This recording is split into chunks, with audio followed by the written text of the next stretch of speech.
Fala, Velozes, tudo bem com vocês? Sejam bem-vindos ao Fórmula Veloz, o seu encontro semanal com a Fórmula 1 toda segunda-feira. Nesse vídeo, eu quero falar sobre 5 frases que todo fã de Fórmula 1 provavelmente já escutou, e principalmente aí na última década, em que a Fórmula 1 ganhou essa configuração que a gente conhece na atualidade. Vamos então passar por essas 5 frases? A primeira frase é a seguinte: ela diz que a Fórmula 1 não é esporte. Essa frase, inclusive, é dita por alguns jornalistas especializados do meio esportivo, ou, para dizer até de uma forma um tanto quanto sarcástica, do meio futebolístico, uma vez que no Brasil 90% aí dos chamados programas esportivos, pelo menos na TV aberta, na grande mídia, não especializada em determinadas modalidades, só tratam mesmo de futebol. Mas vamos lá. Por que essa frase é dita por essas pessoas? Essas pessoas argumentam que a Fórmula 1 é uma atividade que envolve tanta tecnologia, que envolve tanto mecanismo tecnológico de ponta, que o papel humano, que o papel do piloto, do suposto atleta, do suposto esportista, seria praticamente nulo. Bom, vamos lá. O que nós podemos falar sobre isso? Em primeiro lugar, a Fórmula 1 é a competição top, aquela competição máxima em termos não só de fama, como também da própria tecnologia, do esporte a motor, ou seja, do automobilismo. Então, ao dizer que a Fórmula 1 não é esporte, talvez mesmo sem perceber, quem diz isso também afirma que o automobilismo em si não é um esporte, ou que o esporte a motor não deveria ser chamado dessa maneira. Ora, duas coisas que precisam ser ressaltadas. Em primeiro lugar, a Fórmula 1 e o automobilismo, por extensão, não é a única atividade desportiva que demanda equipamentos de alta tecnologia ou de tecnologia de ponta.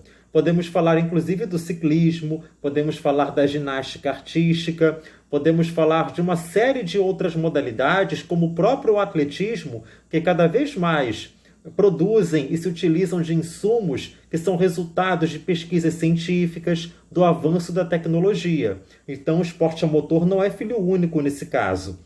E, em segundo lugar, todos nós que acompanhamos a Fórmula 1 sabemos que o fator humano sempre foi, é e continuará sendo muito importante, para não dizer fundamental, na definição de um título, na conquista de uma vitória.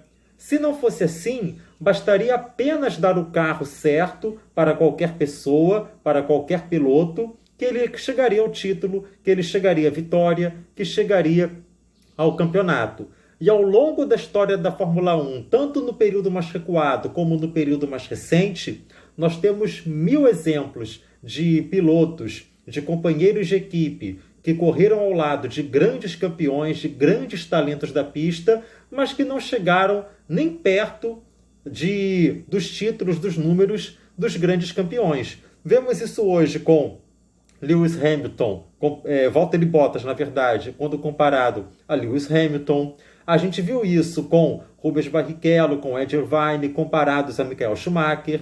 A gente viu isso com Gerhard Berger, comparado a Ayrton Senna, e por aí vai. Então, na verdade, o fator humano, o piloto, né, que sabe quando acelerar, que sabe correr, que sabe utilizar bem a estratégia, que sabe correr bem e rápido em vários tipos de pista, tudo isso sempre será fundamental e é o grande revelador do componente desportivo da Fórmula 1. Segunda frase dita: Fórmula 1 boa era a Fórmula 1 de antigamente. Isso é uma visão romântica que não se restringe à Fórmula 1, mas que a gente percebe em várias outras dimensões, tanto dos esportes como de outras áreas também da vida humana, na música, no cinema, no entretenimento, de um modo geral. Sempre aquela ideia de romantizar o passado. Eu fico imaginando que aquele público que pôde assistir à Fórmula 1 nos primeiros anos, na década de 1950, o que é que eles teriam pensado da Fórmula 1 da década de 1970? Ah, que isso, agora o carro está ficando mais importante que o piloto, se perdeu aquele romantismo, aquele companheirismo dos primeiros anos, aquelas corridas em que não havia tanta demanda por segurança que agora tem. Ao passo que aqueles que começaram a acompanhar a Fórmula 1 na década de 1990 viam os anos 70 como a época romântica, uma visão que sobrevive até hoje. Basta assistir ao filme Rush, No Limite da Emoção, que trata ali da disputa entre Nick Lauda e James Hunt no campeonato de 1976, para saber do que eu estou falando. Então, e isso no Brasil tem um componente ainda mais importante na explicação dessa visão, que essa segunda frase revela, que é o fato de entre os anos 80 e o começo dos 90, principalmente, ter sido a época de ouro do Brasil na Fórmula 1, com aquela sucessão contínua praticamente entre os títulos de Nelson Piquet e os títulos de Ayrton Senna. Então isso ajuda no público brasileiro a romantizar aquele período. Nos anos 80 havia corridas chatas, nos anos 90 havia corridas chatas, só que ninguém no Brasil lembra ou faz questão de lembrar que em grandes prêmios de Mônaco, que Ayrton Senna liderou de ponta a ponta, diz que era corrida chata, afinal era o brasileiro que ganhava, não é? Terceira frase muito repetida sobre a Fórmula 1, diz o seguinte: a Fórmula 1 é um esporte de elite, de milionários. Bom, é verdade. Agora, isso é só a Fórmula 1? Vamos pensar no futebol.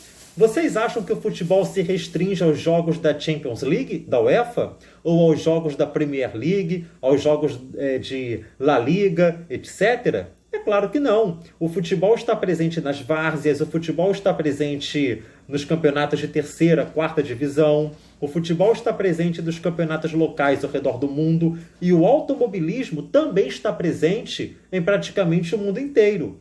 No Brasil, em outros países da América, na Ásia, na Europa, enfim, sem número de modalidades, com um número imenso de pilotos e de jovens que estão buscando nos karts um caminho, um lugar nas categorias mais avançadas do automobilismo. Então, os clubes que disputam a UEFA Champions League são milionários. Os melhores jogadores da UEFA Champions League são milionários. Os ingressos para as partidas decisivas de torneios como esse são caríssimos. Então, é só o automobilismo, ou melhor, é só a Fórmula 1 que é um esporte, uma modalidade, um campeonato de milionários? Eu acho que não. Quarta frase que é muito dita sobre a Fórmula 1. Na Fórmula 1 existe politicagem. Também é verdade. Agora, é só na Fórmula 1? É só no automobilismo? Ou você destaca a politicagem na Fórmula 1 porque você não gosta de Fórmula 1 e é aí que você dá essa visão, que você enfatiza essa visão. Claro que ninguém é obrigado a gostar de Fórmula 1 ou de automobilismo. Mas é preciso um pouco, então, ter coerência. Quem não se lembra da máfia do apito? Quem não se lembra, para não ficar falando só de futebol, parecer que a perseguição é o esporte mais popular do mundo e do Brasil principalmente aqui, mas do escândalo do beisebol, né? Ou então de outros escândalos, dos dopings no atletismo, ou então da politicagem que quase que arruinou o tênis brasileiro alguns anos atrás.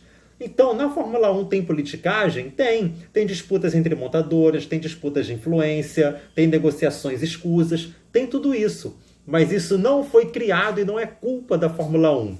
Na verdade, a Fórmula 1 existe apesar dessas politicagens e não por causa delas. A Fórmula 1 existe por ser a competição de ponta que interessa a montadoras, que interessa ao público, que interessa à imprensa, que interessa a países que querem ter essa categoria top do automobilismo mundial, correndo em seus territórios, ou com suas empresas correndo e saindo vitoriosas ali também. Beleza?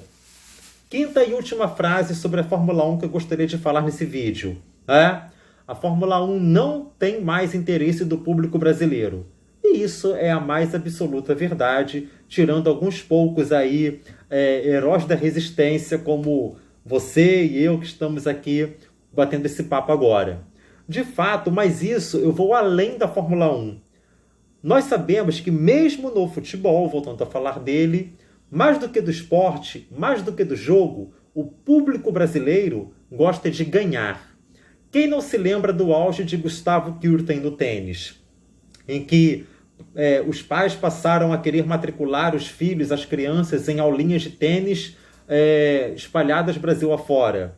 Ou então vôlei, que não era o segundo esporte mais praticado no Brasil. O basquete tradicionalmente tinha esse papel, com muito mais público, inclusive, e quando as gerações masculina e feminina do vôlei, a partir dos anos 90, passaram a ser vitoriosas e no começo dos anos 2000 com o masculino, até um pouquinho mais recente no feminino, se tornaram as grandes potências do vôlei mundial, aí o vôlei passou a ser o segundo esporte. E aí depois veio o patrocínio televisivo, toda a força dada para o MMA, o UFC, com Anderson Silva e outros lutadores. Ficou popular também. Então é claro que dentro desse espectro, quando havia pilotos brasileiros vencendo corridas e conquistando títulos, a Fórmula 1 era muito interessante para o público brasileiro.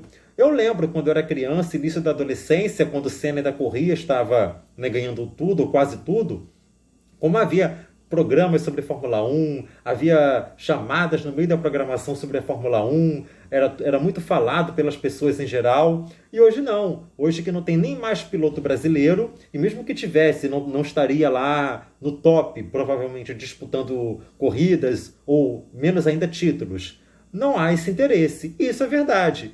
Infelizmente, mas por outro lado, para olharmos o lado meio cheio do copo, isso mostra como a gente realmente gosta de Fórmula 1, gosta do esporte. E se você gostou desse vídeo, se chegou até aqui é porque você gostou, eu peço que você se inscreva no canal, compartilhe esse vídeo com seus amigos, conhecidos que também gostam de Fórmula 1 e também deixe o seu like, porque isso é muito importante, porque isso dá para o YouTube a informação de que esse conteúdo é relevante para você.